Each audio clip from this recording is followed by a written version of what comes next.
Anga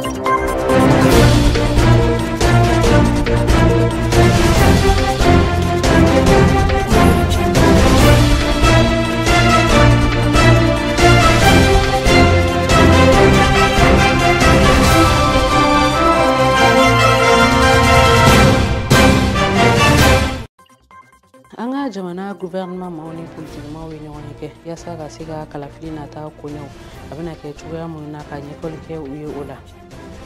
siliba mini anato fleni al nasrola anga jamana yare koni ambar bubi aka ga ulle kon bina ke sawi ka saga ka udo ni kata Senegal jamani ko de yar jamana la ma mwani kono tomboyongo ludi mnina Ghana jamana kono la kasabu ke ku kon bora yasa ka ira ka ko gele abu kan uka jamana kono Uri yauka bifuna fununa bakuru amna dofra mun kaka doma biye arabaye zulkara kile bisaba ijira bakile kemenani ani binani ni saba ayo bismillah aka kuna funu keneka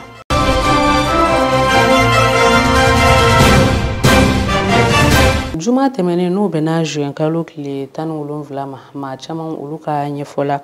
kerenkirena chauffeur fuka ta sira babul badoma ulire koni ayira kafo ko camion chama mimita jo camion biolonvla ani sababu yangola ko angere koni donina o camion ko fele nunun kono ka okunda no ye anga jamana yere ka nimina ke sababu ye femi anga jamana yere akori senelaw unana sababu ya chama soro kori senekula aka jamali yere ka ke jamana folo e kori senere la femi angre ko joro yere ko ni o bora anga seneke law yere la kirengre ni ala kori ko fanfe barsa ayira la ka fo ko anga chama che fanga manyema colonel Assimi Goita ale yere ko kera sababu ye wala sa ka seka ni angre ko problème yere ko ni ban chuguyamna ni ya jatemne angre nun kon kanga na anga jamana kono kabini juin kalo kle mugan yere wakatu kon kon nala ga ka sababu ke sede o moka embargo akoni ira la ka fo ko angre ko fole ni yere ko ni kuma seka sia o kon kera sababu ye senekalaw chama kumeka uka dusuma kasaira kerengere ni ala kori senelaw ga ame domna ina fobi ayira la ka fo kuna funyo yere ko ni kon nala ko ni misi wasa soro la kola barsa juma temene juin kalo kle tan ani wolonvla wakatu yere kon na ayira la ka fo ko camion do yere kon duna anga jamana ko ni kon nala ni angere kume ulu kono kerengere ni ala anga kori senelaw yere ko ni nga angere camion bolla do oni chauffeur do ulu yere ko ni ayira ka fo ko ni kuna funyo yere ko ni jelindu ado yere ko ni ayira ka fo ko camion nu meta bi wolonvla ani sababu nyongole la ni bara nu ko ni kon nala ma be se ka jigiya ka fo ko femi mali ale yere ko ni siga aka joro folo place yere ko ni garde kerengere ni ala kori kungan ko yere ko na ina fonya lo dunia bakru bawla chuga mna jamana ma nyama ulu yere koni politique ma yo nyonyi ke mingera trata juin kalo kile mwani sheki samba fla ani mwani fla centre de formation des collectivités territoriales were konna la yasa kata nya foli kuye kala fli data nununa anga jamana kono ni chama che fanga nunu yere kon bana obna taka bolo jumeuna ni laje ko foli anya mo ya kuma ministre bolo minka kunyo nyoshondo mara cheboluma ni ale jamana gouvernement ka kuma la sele colonel Abdoulaye Maïga anga jamana cheboli ministry ni o colonel Abdoulaye Maïga ni ale fana gouvernement nga kuma la silay ale koni akani sonja wira ka keni ulu yere koni parti politique ma ka ni sigi yere koni ya yira ka fo ko ni sigi yere koni meke wakati kono wakati mina sanction yere koni binendo anga ni o sedo ma yere koni nga nyangili kanyashi anga jamana ma ya yira ka fo ku ka sigi kun yere koni mu o de kala fili baro yere be siga la ben chuguyamna ugwa ke jeliya la wala samalien be yere be siga ni misi wasa soro ala chuguyamna aka ni folikan nu yere koni kofe femi aka ministry so mawye ulu yere koni bela jelen la donia kala flu baro tableau yere konna o de la ayira la ka fo ko femi référendum constitutionnel o baro yere kon mesdames ne marsi kalo konna la kerengere ni ala samba fla ani mugan ani saba femi collectivité territoriale mawye ulu ka conseil yere ka kala fli o koni be ke juin kalo konna la samba fla ani mugan ani saba femi député kala fli wasadun collège musiglono o baro kama o kon mesdames juillet kalo konna la samba fla ani mugan ani saba u ka premier tour o be ke octobre kalo konna la samba fla ani mugan ani saba deuxième tour o be ke novembre kalo konna la samba fla ani mugan ani saba femi jamana nyama kala fli ayira la ka foko o collège ni munu yere siglono o baro nyana bol kama ulu be damne octobre kalo konna la samba fla ani mugan ani saba jamana nyama ko kala fli bara kun folo ni afla non ulu yere konna ke février kalo konna la samba fla ani mugan ani naani wagatu yɛrɛ kɔni kɔnɔna la ka fara o kan an ka gouvernement ma u y'a yira ka fɔ ko fɛn min ye jamana cɛbɔli baara dɔw bɛ sen na olu yɛrɛ kɔni bɛ lase ka fara o fana kan cakɛda min sigilen don kalafiliko bɛɛ lajɛlen ɲɛnabɔli la n'a bɛ fɔ o ma ko EJ ale yɛrɛ kɔni fana ka baaraw nabila sen kan ka fara o kan an ka jamana sariyaba ka yɛlɛma don o la n'a bɛ fɔ o ma ko élaboration d'une nouvelle constitution o kɔni fana baaraw bɛna bila sen kan o de la fɛn min ye parti politique maaw ye olu yɛrɛ kɔni ye u ka nisɔndiyakanw yira ka kɛɲɛ ni gouvernement maaw ka ni baara ɲuman ninnu yɛrɛ kɔni bilali ye sen kan parti politique dɔ i n'a fɔ IRD olu yɛrɛ kɔni y'a yira k'a fɔ ko chronogramme in kɔni ka ɲi ko wa ko kalafiliw kɔni kan ka kɛ a kɛ wagatiw yɛrɛ kɔni na fɛn min ye maître Kasum Tapo ye Morena parti ale kɔni y'a yira k'a fɔ ko chronogramme in kɔni ka wusa ko wa ko kalafiliw yɛrɛ kɔni kan ka kɛ u kɛ wagati la Baydi Magiraga ni ale parena parti ma ye ale kɔni a yira k'a fɔ ko chronogramme in yɛrɛ kɔni kun kan ka yira olu la yanni ni ɲɔgɔn ye cɛ walasa u kun ka sigi k'a jateminɛ kosɛbɛ o de la a y'a yira k'a fɔ ko a na sɛbɛn yɛrɛ kɔni bila a ka parti yɛrɛ kɔni na ka kɛɲɛ ni chronogramme ye fɛn min ye Amadou Aya ye ni ale ye Codem parti ma ye ale kɔni ye a yira k'a fɔ ko ale yɛrɛ kɔni jɛnnen don ni nin chronogramme yɛrɛ kɔni ko ga ko fɛn min ye ka yɛlɛma don kalafili baaraw la ko u kɔni man kan tɛ ka o don ni chronogramme in kɔnɔ walasa baaraw kana na caya kojugu Amadou Koita ni ale ye parti PS yelenkura ye ale kɔni y'a yira k'a fɔ ko chronogramme yirala u la mun bɛ tali kɛ kalo 24 bɔɲɔngo yɛrɛ kɔni na o de la ale y'a yira k'a fɔ ko a b'a jigiya ko chronogramme kofɔlen yɛrɛ kɔni ka taa yira CEDEAO maaw la juillet kalo tile 3 san 2022 yɛrɛ kɔni kɔnɔna la walasa fɛn min ye ɲangili waleya mun binnen don anw ka jamana kan o yɛrɛ na se ka wuli cogoya min na bakuruba la nin sigi kɔni kɔnɔna la parti politique maaw caman kɔni jɛna ni gouvernement maaw ka ni chronogramme yɛrɛ kɔni Sénégal société civile musolakaw olu yɛrɛ kɔni ye u ka dusumakasa yɛrɛ kɔni ta k'a yira kɛrɛnkɛrɛnnenya ka ta ka ɲɛsin CEDEAO ma u ye ɲangili wale min ta ka ɲɛsin an ka jamana ma o kɔnɔna la u ka laɲini yɛrɛ kɔni ye min ye embargo min ni a bɛ an ka jamana kan ale ni ɲangili wale min tara CEDEAO jɛkulu fɛ ka ɲɛsin an ka jamana ma o ɲangili kofɔlen ninnu olu yɛrɛ kɔni ka se ka wuli u ka lajɛba min ni o kan ka kɛ juillet kalo tile 3 nata ninnu na Akara kɔnɔna la Sénégal société civile musolakaw olu ni an ka jamana a musolaka jɛkulu dɔw minnu a bɛ fɔ olu ma ko consortium des femmes leaders du Mali bakuruba fɔ la CFLM olu k'a bolo di ɲɔgɔnma kɔnɔna la u ko u ka laɲini yɛrɛ kɔni ye min ye kɛrɛnkɛrɛnnena ni o ye Sénégal jamana musow ye ko o de ye k'a fɔ CEDEAO jɛkulu u kɔni ye ɲangili wale min ta ka ɲɛsin an ka jamana yɛrɛ ma ka o ɲangili wale ninnu yɛrɛ bɛɛ lajɛlen na wuli sɛbɛnfura dɔ min ni o yɛrɛ kɔni tira ka bɛn ni juma tɛmɛnen ye o kɔnɔna la u kɔni ye tigɛnɔbila kɛ k'a yira k'a fɔ ko fɛn min ye olu ka jamana ye u ka dɛmɛ kɔni bɛ ta ka ɲɛsin an ka jamana ma u ka sɛbɛnfura o kɔnɔna la u kɔni ka laɲini ye min ye o de ye k'a fɔ sommet min ni o ye lajɛba ye min kɔni kan ka sigi an ka jamana yɛrɛ lahalaya kunkankow la Akara Ghana kɔnɔna la ka bɛn ni juillet kalo tile 3 nata ninnu ye ko u ka laɲini tɛ dɔwɛrɛ ye yaasa o ɲangili wale min tara ka ɲɛsin an ka jamana ma o bɛ se ka wuli cogo min na o de kɔnɔna la olu ka dɛmɛ ani u ka teriya n'u ka balimaya o de kɔni tara ka ɲɛsin an ka jamana ma ni o wulila o bɛ kɛ sababu ye ka se ka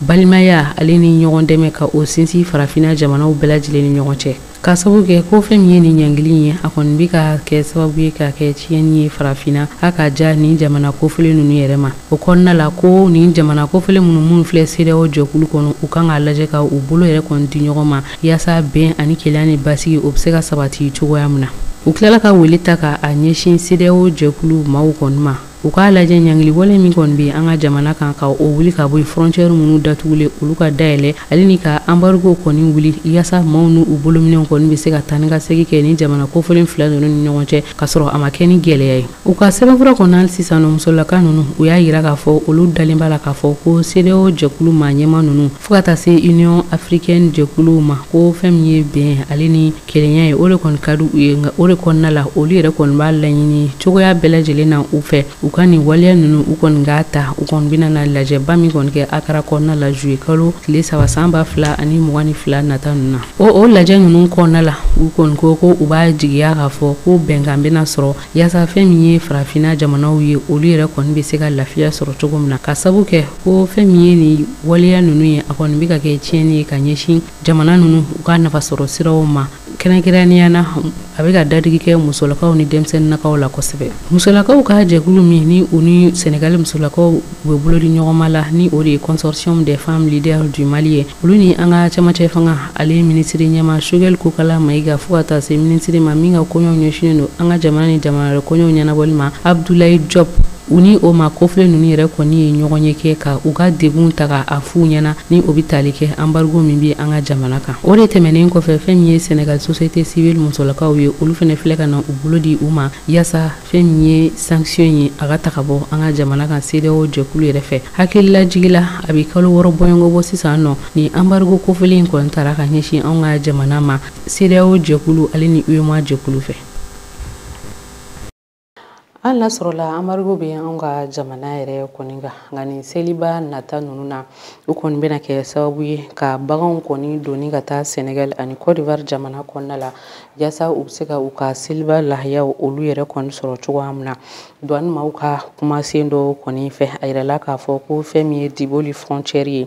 Mayina min fo ka taa se Kajana ale ni Zuegwa o yɔrɔ kofɔlen maa ninnu olu yɛrɛ bɛɛ lajɛlen kunnafoniyala ni ko ninnu yɛrɛ kɔni na. O de ye senfɛ a yirala k'a fɔ ko bagan ba caman olu yɛrɛ kɔni bɛna ta ka doni ka taa nin yɔrɔ kofɔlen ninnu na yaasa u bɛ se ka u ka seliba yɛrɛ ka o latɛmɛ ka ɲa cogoya minnu na. Kiri dugumaw ni o yɛrɛ filɛ nin ye Koro cercle la a yirala k'a fɔ Bamasiwale kɛba jɛkulu maaw u kun ye tile 3 bɔɲɔgɔn kɔni d'u ma maramafɛn minnu kɔni dira u ma dosow fɛ yaasa u ka se ka o maramafɛn kofɔlenw lasegi cogo min na. O sababuya la fɛn min ye nin duguma kofɔlen ninnu ye u caman kɔni kun bolila ka bɔ u ka dugu yɛrɛ la nka an bɛ wagati min na sisan a yirala k'a fɔ u dɔw yɛrɛ kɔni bɛ ka segin ka na. Bamasiwale kɛba jɛkulu maaw u kɔni ye heure 72 bɔɲɔgɔn ni o bɛ tali kɛ tile 3 la ka o de di Kiri village maaw yɛrɛ kɔni ma ni o yɛrɛ ni Koro cɛla bɛ taa jɔ kilomètre 12 bɔɲɔgɔn la kɛrɛnkɛrɛnnenya na route nationale 15 ni o kɔni bɛ taa Burkina frontière la. Bamasiwale kɛba jɛkulu ninnu ka laɲini ye min ye fɛn min ye Siri dugumaw ye olu kɔni ka kɛlɛkɛminɛ min bɛ u bolo ni donsow yɛrɛ kɔni ye a d'u ma lakanali yɛrɛ sababuya la ka u ka o maramafɛn ninnu kɔni de lasegi u ma. Hakililajigi la Kiri dugu o yɛrɛ kɔni bi dugu fɛ minnu ni olu yɛrɛ ni Bamasiwale kɛba jɛkulu maaw kun ye tɔgɔnɔbila sɛbɛn kɛ yaasa u kana nana tiɲɛni kɛ u ka jamana kɔnɔna la nka ɲani o tigɛnɔbila ninnu cɛ Kiri o dugumaw olu yɛrɛ kɔni o maa dɔw olu yɛrɛ kɔni kun bɛ ka u ka dugu yɛrɛ kɔni bila ka sabu kɛ u siranna Bamasiwale kɛba jɛkulu maaw ɲɛ. Jateminɛlikɛla dɔw olu ka kumaw la u y'a yira k'a fɔ ko jatigɛwale min a bɛ ka ta ka ɲɛsin Siri yɛrɛ dugumaw ma ko kɛrɛnkɛrɛnnenya na ko Bamasiwale kɛba jɛkulu ninnu tɛ Siri kɔ u kɔni bɛ ka Koro yɛrɛ kɔni lajɛ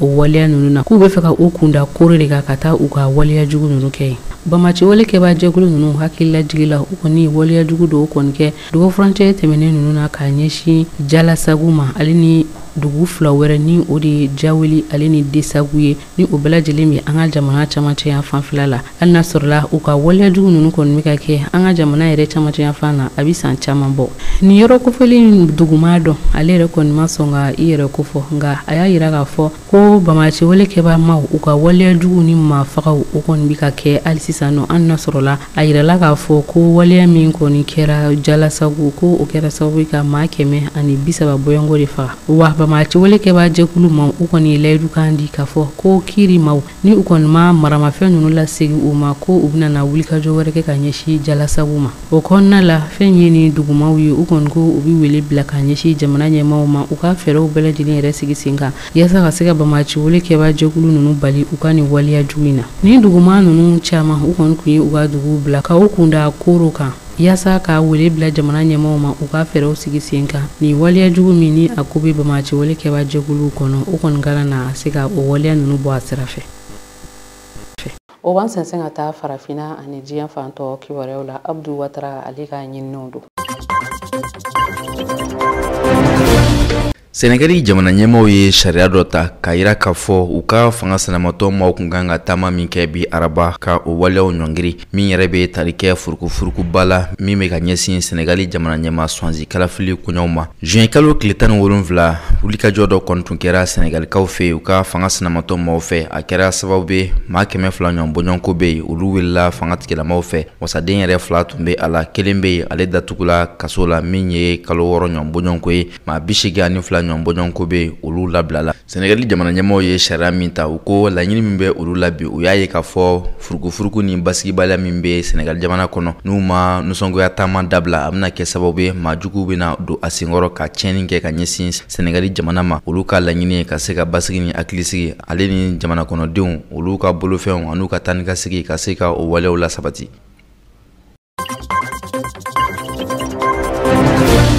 Niger jamana ɲɛmaa Mohamed Bazoum ale ye laɲini dɔw kɛ k'a fɔ an bɛ don min na i n'a fɔ bi Niger maraboloden minnu bɛ n'u bɔra u sigiyɔrɔ la ka sanga ni lakanabaliya ye a ma ba 40 ɲɔnbɔɲɔn ko a b'a fɛ u bɛɛ lajɛlen ka se ka taa u bɔ dugu la. N'i ye nin koɲa ninnu ta k'u lajɛ maa caman yɛrɛ y'a yira k'a fɔ a bɛna kɛ gɛlɛya kɔnɔ hali n'i y'a ye k'a fɔ Niger jamana ɲɛmaa Mohamed Bazoum ale y'a yira k'a fɔ lakana ko a bɛ ka sabati maaw bɛ se ka taa u bɔyɔrɔ la min ye dugu 40 ɲɔnbɔɲɔn ko ye. Jamana kɔnɔden ba 40 ɲɔnbɔɲɔn ko de bɔra o dugu ninnu na ka sanga ni lakanabaliya ye. Maa caman yɛrɛ y'a yira k'a fɔ n'i y'a koɲaw ta k'u lajɛ Niger jamana marabolo min bɛ yen n'a bɛ wele ko Difa ni o yɛrɛ bɛ dancɛ bɔ ni Tchad jamana ye. Jamana kɔnɔden fanba sigiyɔrɔ bɛnnen bɛ o yɔrɔ kɔfɔlen de ma. Jamana kɔnɔden caman fana y'a yira k'a fɔ an bɛ don min na i n'a fɔ bi nafasɔrɔ siraw ani magoɲɛ sira minnu bɛ jamana kɔnɔdenw mako bɛ jɔ a la kosɛbɛ i n'a fɔ so ka se kalanso lakɔliso jibodo kɛnɛyaso ani dungafa yɛrɛ sabatili baaraw o si tɛ nin marabolo kofɔlen na ko maaw bɛna segi cogoya jumɛn na ka taa nin yɔrɔ kofɔlen ninnu na.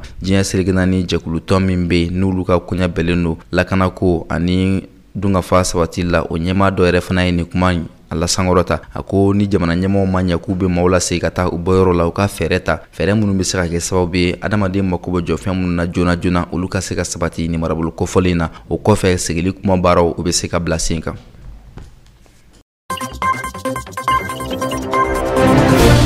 Ghana jamana kan u ka polisilakaw ye wulikajɔ kɛ tarata a kɛra sababu ye u sera ka maa 29 ɲɔnbɔɲɔn ko minɛ. A wulikajɔ sababu bɔra min na o de ye Ghana jamana kɔnɔdenw ye u ye nisɔngoya taama kɛ Ghana faaba la n'o ye Accra ye k'a yira k'a fɔ an bɛ don min na i n'a fɔ bi gɛlɛyaba bɛ olu kan min ye dungafa yɛrɛ koɲaw ye. N'i ye jamana ta k'a lajɛ bi u ko jamana nafasɔrɔ sira fɛn fɛn bɛ yen gɛlɛya bɛ a bɛɛ kan. A kɛra sababu ye jamana kɔnɔdenw ka balo o yɛrɛ gɛlɛyara kosɛbɛ. O wulikajɔ in ne senfɛ u ka polisilakaw ye maa 29 kɔni minɛ k'olu datugu. N'i ye wulikajɔ in yɛrɛ ta k'a lajɛ sɛbɛnfura min kɔni tun bɛ jamana kɔnɔdenw bolo i b'a ye k'a fɔ u kɛlen don k'a sɛbɛn u ka jamana ɲɛmaa olu kɔni filila a ka laɲiniw na. An bɛ don min na i n'a fɔ bi fɛn bɛɛ lajɛlen sɔngɔ yɛrɛ la min ye dunfɛnw ye ka se magoɲɛfɛn caman ma i n'a fɔ tajiw a tɛ se ka san. O kɛra sababu ye u ko an bɛ don min na i n'a fɔ bi jamana ɲɛmaa ka wulikajɔ kɛ joona joona ka se ka yɛlɛma don jamana marata cogoya la min bɛ kɛ sababu ye ka se ka nɔgɔya la sabati Ghana jamana kɔnɔ.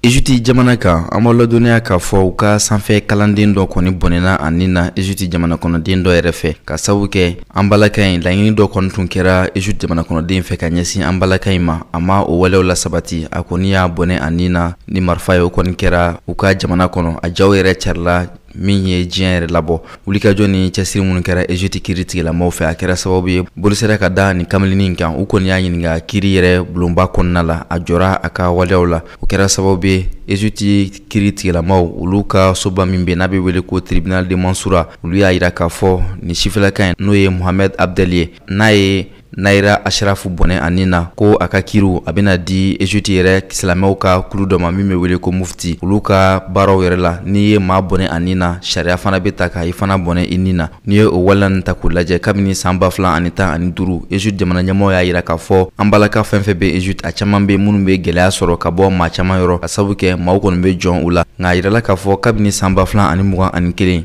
n'i ye maa faga i bɛ faga a nɔ la. Egypte jamana olu ka jama cayara ni diɲɛ jamana bɛɛ lajɛlen ta ye ka sanga ni o waleya ye.